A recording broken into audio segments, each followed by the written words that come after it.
Let it go この決意 Unbreakable 愛する世界に不正なアクセス許さないぜターゲットロックオン今すぐ出動 It's moving time 飛び込め危機の最前線シャットダウン完了特命戦隊ゴーダスター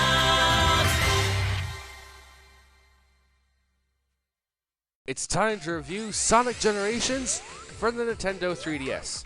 Sonic Generations for the 3DS is the handheld version of the Blue Blur's 20th anniversary game of the same name, but instead of just a straight up port, the game is completely different from the console version and is developed by the developer of previous handheld Sonic games, Dimps. Does the game have a chance of standing up to its console counterpart? Let's find out. The story of the game is basically the same as the console version, though stripped down in some degrees. Sonic and Tails are having a birthday party for Sonic when a strange, mysterious force known as the Time Eater kidnaps them and sends them to the white space, a completely blank void devoid of life. They come across the classic versions of themselves from their past and find out that the Time Eater is trying to make a banquet out of all existence, and that the speed of the two Sonics can actually bring color and life back to the several worlds located within the time space. So it's up to modern classic Sonic to race through time, fix the world, and defeat the Time Eater. Sonic Generations is a 2.5D platformer where you can play as two different characters, Classic Sonic and Modern Sonic. Classic plays like how he played in the much-loved original Sega Mega Drive games and has pretty much the same moveset.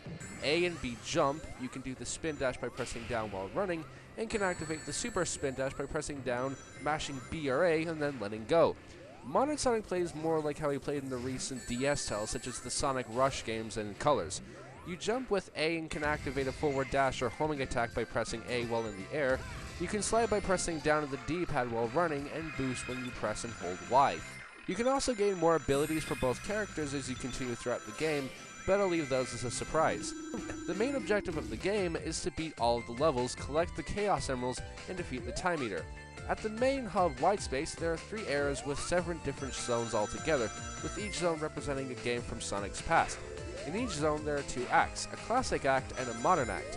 When you clear both acts, you get to access the special stage where you can get that zone's particular Chaos Emerald.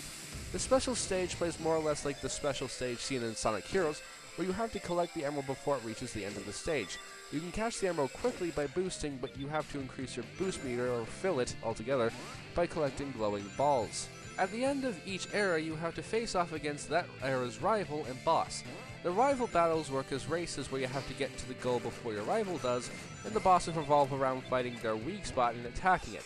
That's not all there is to the game though, as there's also the mission mode. Here you can complete all sorts of challenges in order to unlock music, art, and 3D models of the game's characters.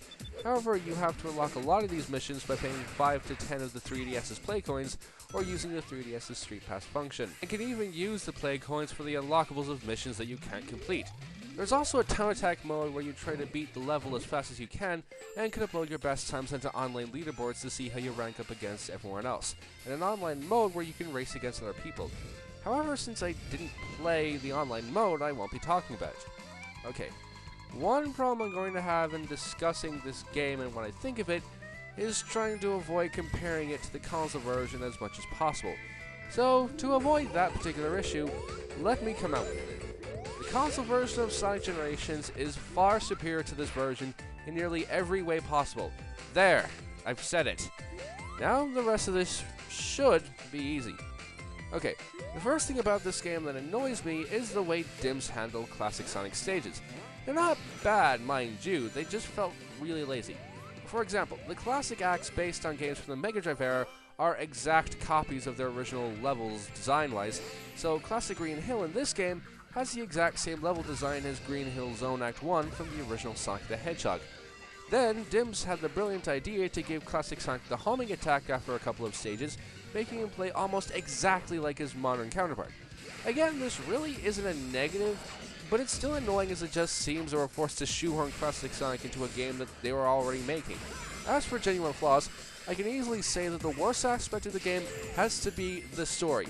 It is basically just a bastardized version of the plot of the console version, with a lot of the good jokes taken out and replaced with stock 3D models with little energy or animation put into them. And there isn't even any voice acting, it's just loads of grunts.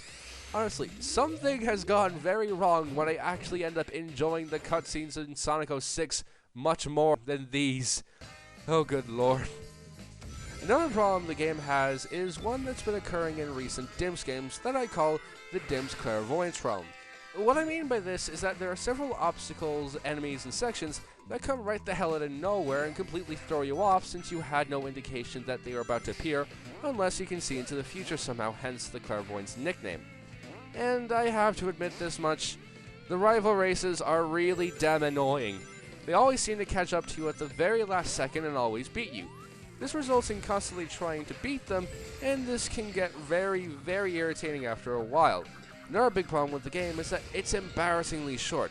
I completed the story in about 2.5 hours, and yes, that includes a ton of game overs. And for a game that costs $40, that's just pathetic! However, the worst level in the whole game would probably have to be Water Palace from Sonic Rush. Both acts felt really annoying to play through a lot of the time.